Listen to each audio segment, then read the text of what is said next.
Hello student, भौतिक विज्ञान की कक्षा में आपका हार्दिक स्वागत है। आज हम एक नया चैप्टर प्रिज्म तथा प्रकाश का परिकिरण का अध्ययन करने जा रहे हैं। इस चैप्टर में सबसे पहले टॉपिक चलता है प्रिज्म। तो प्रिज्म क्या है, इसके बारे में आज हम चर्चा करते हैं। प्रिज्म परस्पर किसी कोण पर झुके समतल पृष्ठों के बीच घिरा हुआ समांगी पारदर्शी माध्यम होता है। आप इसे समझ सकते हैं। ये मैंने प्रिज्म लिया है, ये कांच का बना हुआ प्रिज्म, एक प्रिज्म की आकृति आप देख सकते हैं। ये इसमें 5 पृष्ठ हैं। एक ये पृष्ठ, एक इधर वाला पृष्ठ 2, एक नीचे वाला पृष्ठ 3, एक ऊपर वाला 4, एक नीचे वाला 5 पृष्ठ हैं, जिनमें 3 पृष्ठ आयताकार हैं। पहला आयताकार पृष्ठ, दूसरा आयताकार पृष्ठ, तीसरा आयताकार पृष्ठ और 2 पृष्ठ त्रिभुजाकार हैं। ये वाला पृष्ठ त्रिभुजाकार है, ये वाला पृष्ठ भी त्रिभुजाकार है।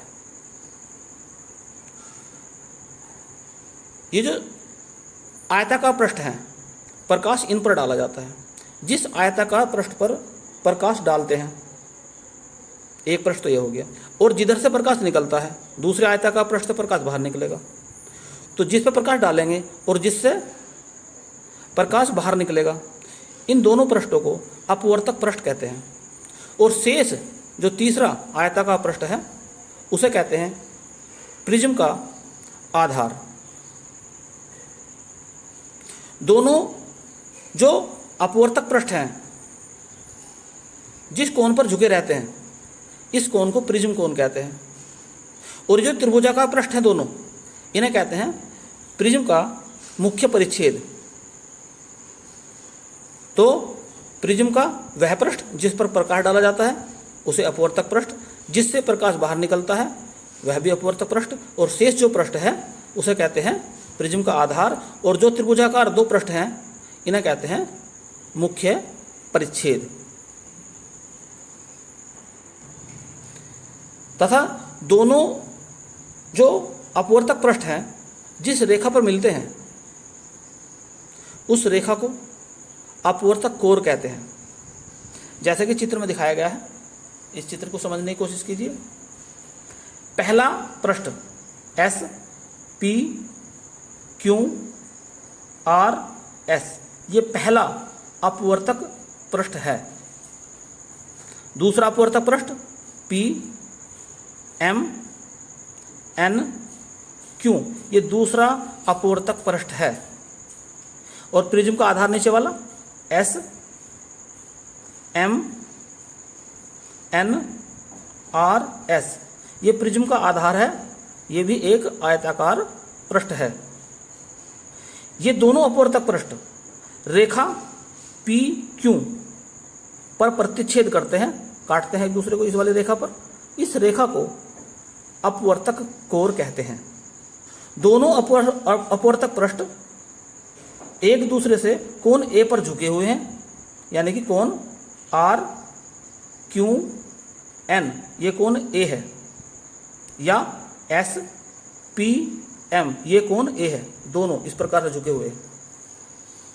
इस कोण को प्रिज्म कोण या अपवर्तक कोण कहते हैं।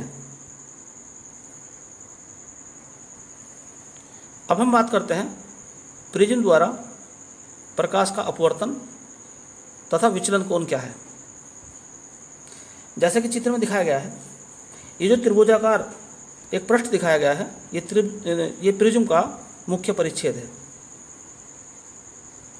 तो जब पहले अपवर्तक पृष्ठ पर प्रकाशीय किरण गिरती है तो वो किरण का नाम है एपी, और उसे कहते हैं आपतित किरण। तो एपी होगी आपतित किरण, पीक्यू है आपतित किरण।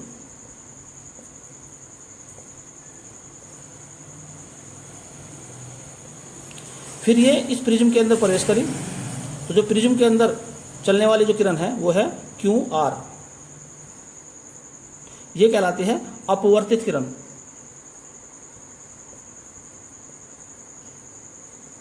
अपवर्तित किरण।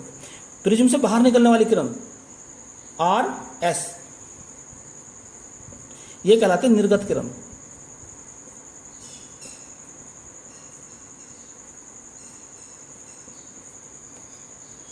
अब इनके बारे में बात करते हैं।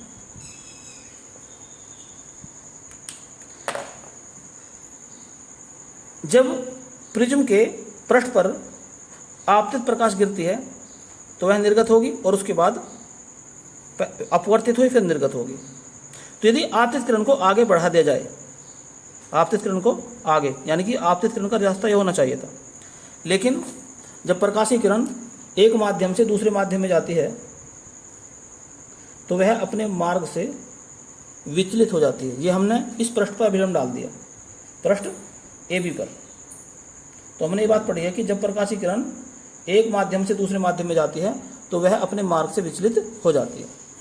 अब चूंकि पहला जो माध्यम है ये वायु है और दूसरा माध्यम कांच है, तो कांच एक सघन माध्यम है। तो जब प्रकाशीय किरण किसी विरल माध्यम से सघन माध्यम में जाती है तो वह अभिलंब की ओर झुक जाती है। तो जाना तो इसे ऐसा चाहिए था, लेकिन अभिलंब की ओर झुक गई है। फिर ये जो अपवर्तित किरण है जब आर पर आकर टकराई तो यहाँ पर फिर एक अभिलंब डाल लो पृष्ठ AC पर। अब इसका रास्ता वास्तव में तो ये होना चाहिए था, लेकिन जब कोई प्रकाशीय किरण किसी सघन माध्यम से विरल माध्यम में जाती है तो वह अभिलंब से दूर हट जाती है। तो ये अभिलंब से दूर हट गई। तो हमने ये देखा कि आने वाली किरण और निर्गत किरण, यानी कि आपतित किरण और निर्गत किरण के बीच एक न्यून कोण बना ऊपर। इस न्यून कोण को विचलन कोण डेल्टा कहते हैं। तो विचलन कोण की डेफिनेशन क्या होगी कि यदि आपतित किरण को आगे बढ़ाया जाए और निर्गत किरण को पीछे बढ़ाया जाए तो दोनों किरणों के बीच जो न्यून कोण बनता है, इस न्यून कोण को विचलन कोण कहते हैं।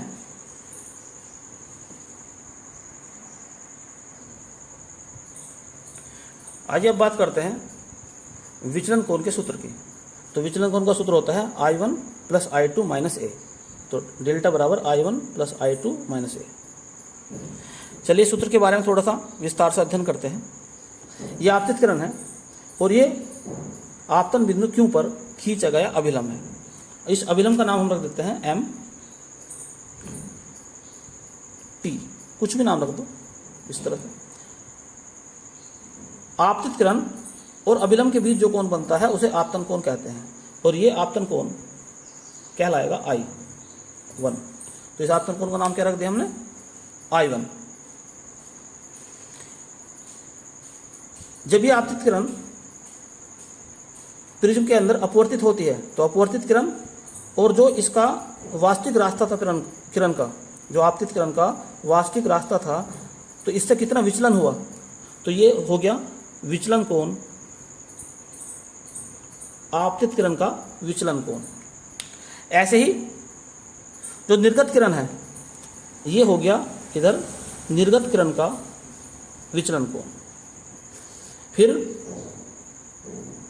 बिंदु R पर एक अभिलंब खींचते हैं,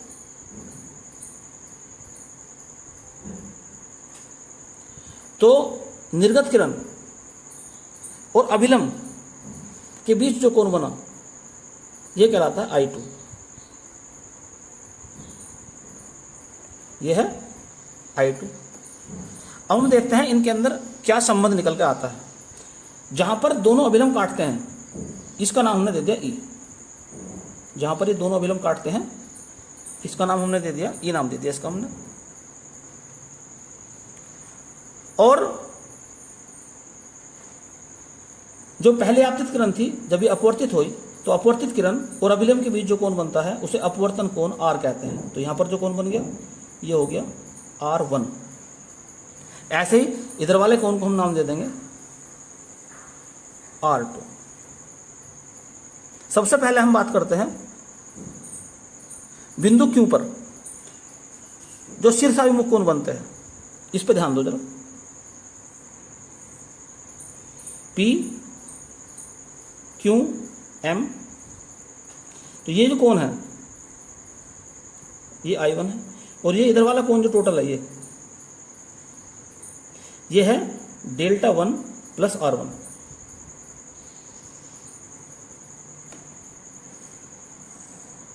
तो हम ये कह सकते हैं इस प्रकार से कि I1 का मान किसके बराबर हो गया, डेल्टा 1 प्लस R1 के, या यहां से हम डेल्टा 1 का मान निकाल सकते हैं I1 माइनस R1। इसे हम दे इक्वेशन नंबर 1। इसी प्रकार बिंदु R पर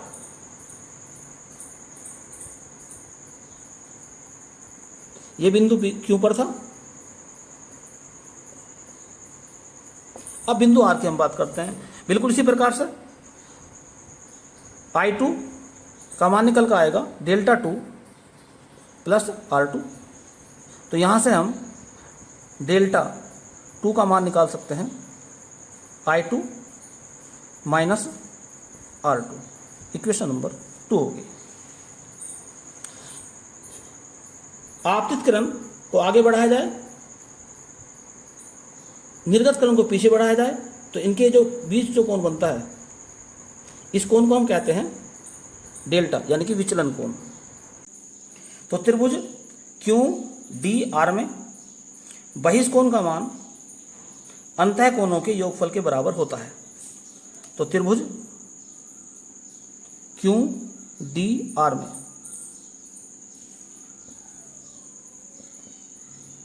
क्या बताया हमने बात कि डेल्टा बराबर हो जाएगा डेल्टा 1 प्लस डेल्टा 2। डेल्टा 1 का मान समीकरण नंबर 1 से रखो, I1 माइनस R1। डेल्टा 2 का मान समीकरण नंबर 2 से रखो, I2 माइनस R2। सरल करते हैं, I1 plus I2 minus R1 plus R2। इसे हम दे देते हैं इक्वेशन नंबर 3 का नाम।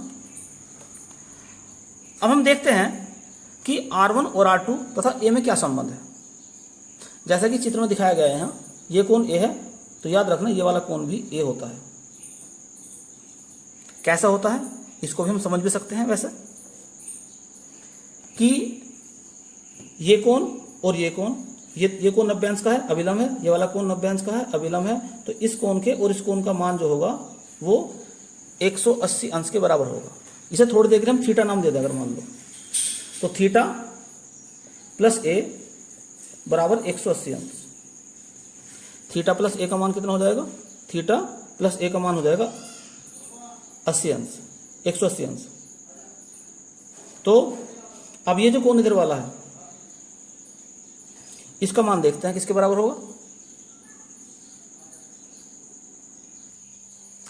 थोड़ी देर के लिए इस वाले ए को हम अल्फा मान लेते हैं, तो थीटा प्लस अल्फा ये भी हो जाएगा 180 अंश, यानी कि दोनों कोण 180 अंश के बराबर है। तो हम ये कह सकते हैं कि ए का मान अल्फा के बराबर है। तो ये जो अल्फा हमने लिखा था वास्तव में क्या हो गया, ए हो गया। लेकिन हम इस त्रिभुज के अंदर देखते हैं कौन सा त्रिभुज, त्रिभुज है QRA E, त्रिभुज QRE में बहिष्कोण है ये जो है अंतः कोणों के योग के बराबर। तो ए का मान आ गया R1 प्लस R2 के बराबर। इक्वेशन नंबर आ गई 4। इक्वेशन नंबर 3 और 4 से डेल्टा का मान बराबर हो जाएगा I1 प्लस I2 माइनस ए, और यही हमें लाना था। तो यहां से दो रिजल्ट आप याद रखना, एक तो ये कि ए का मान किसके बराबर होता है, तो ए का मान जो बराबर होता है R1 प्लस R2 के बराबर होता है। और दूसरी बात ये कि डेल्टा का सूत्र क्या होता है, तो डेल्टा का सूत्र होता है I1 प्लस I2 माइनस ए का। तो उम्मीद करता हूं कि ये टॉपिक आपको समझ में आया होगा।